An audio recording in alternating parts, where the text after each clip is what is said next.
J'avais, je sais pas, une espèce d'intuition. J'avais vraiment cette intuition qui me disait il y a un truc qui va pas. J'ai commandé un Bolt. Le chauffeur m'appelle pour me demander où je suis. Jusque-là, tout va bien. Mais en fait, il m'a demandé dès le début une question qui m'a paru bizarre. Il m'a dit « Est-ce que vous êtes seul ?»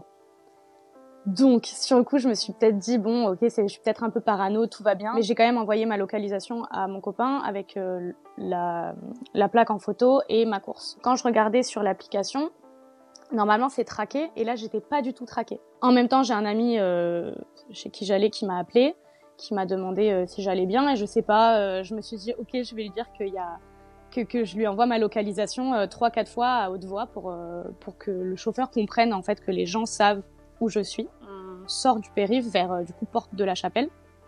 Et là, je commence un peu à me dire que c'est bizarre. Et le monsieur me parle et me dit bon, maintenant c'est bon, on va arrêter de jouer.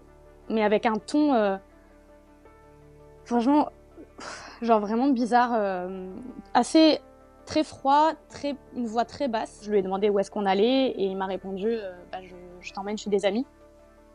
Donc là, état de panique totale. J'ai ultra peur. Je me dis que je vais vraiment faire partie des faits divers. Par réflexe, ce que je fais, c'est que je rappelle mon ami pour qu'il entende en fait ma conversation et qu'il entende que je suis en danger. Et je lui dis non, mais tu me déposes ici. Et en fait, je sais pas par quel miracle, du coup, il a bien voulu me laisser. Je suis descendue, j'ai pu attraper ma valise. Je suis directement allée me réfugier dans un hôtel. Et en fait, quand je suis arrivée dans l'hôtel, je continuais à paniquer. C'est-à-dire que je tremblais, je pouvais pas forcément réfléchir correctement.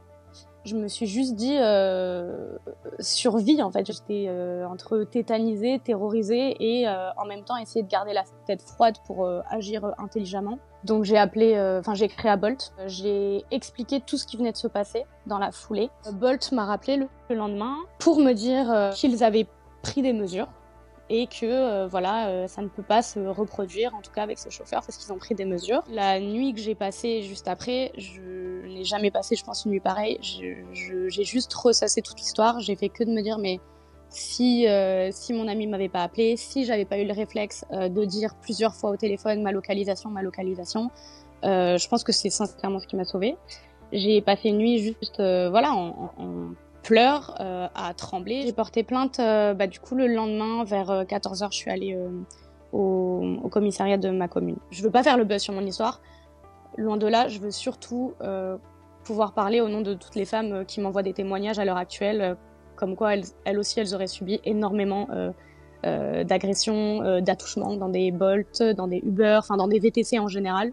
J'en reçois tous les jours franchement, mais plus d'une dizaine. En fait, là, j'ai l'impression que j'ai même pas le temps de réaliser ce qui s'est passé parce que finalement, avec toute l'ampleur de tout ce qui se passe, j'avoue que je suis épuisée.